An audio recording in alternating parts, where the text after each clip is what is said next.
El día de hoy nos dedicaremos a explicar cómo calcular la potencia de un tornillo. En el día de hoy vamos a destinarnos no a verificar el cálculo matemático, sino cómo calcularlo desde elementos básicos en su concepto. Entonces, los elementos a tener en cuenta son los siguientes. Para calcular la potencia de un tornillo, entonces hay tres elementos básicos sobre los cuales debemos revisar, que es la geometría del tornillo, que se tiene que ver dependiendo del uso. Debemos ver la fricción entre los filetes del tornillo y la carga. Pero, ¿qué es eso? ¿Y para qué es eso?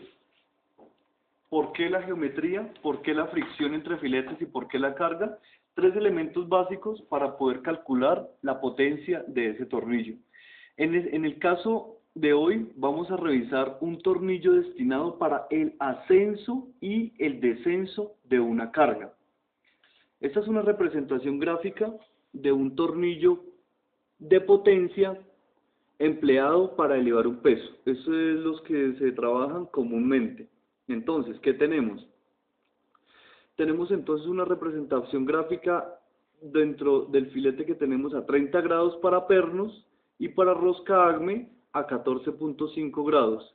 Tenemos las ecuaciones, dentro de las cuales tenemos a T, que es el par de torsión requerido para elevar la carga, F, que sería la carga, dm, el diámetro medio de la rosca, U, el coeficiente de rozamiento, que eso nos lo da una tabla, dm, el diámetro medio de la rosca, y de, el diámetro exterior de la rosca. Tenemos entonces los diagramas de cuerpo libre del comportamiento del tornillo. Entonces, en este tenemos el comportamiento, el diagrama de cuerpo libre en cuanto al comportamiento de la carga en ascenso. ¿Por qué en ascenso? Tenemos aquí el par de torque que debemos emplear, la fuerza para girarlo. Tenemos la carga, que es la que vamos a subir. Tenemos la fuerza normal y tenemos el coeficiente de fricción. Dentro del coeficiente de fricción, los valores pues nos los da unas tablas dependiendo si es metal sobre metal seco o si es metal sobre metal engrasado o completamente cubierto en aceite. Entonces, si nosotros podemos ver el comportamiento del torque, es la fuerza ejercida para que la carga suba, rompiendo la fricción y pues la fuerza normal. Y tenemos el diagrama de cuerpo libre en descenso. Ya cuando la carga va bajando, podemos ver que este vector está paralelo al plano inclinado y que P ya tiene una inclinación distinta a la fuerza de rozamiento. ¿Qué significa esto?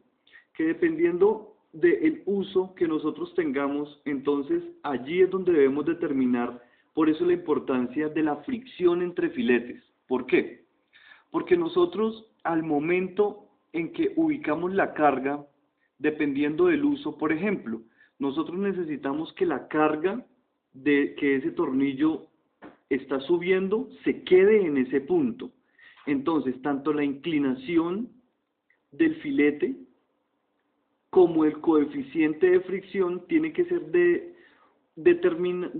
ser de determinada manera que la carga se quede completamente estática donde nosotros terminemos de dar el torque.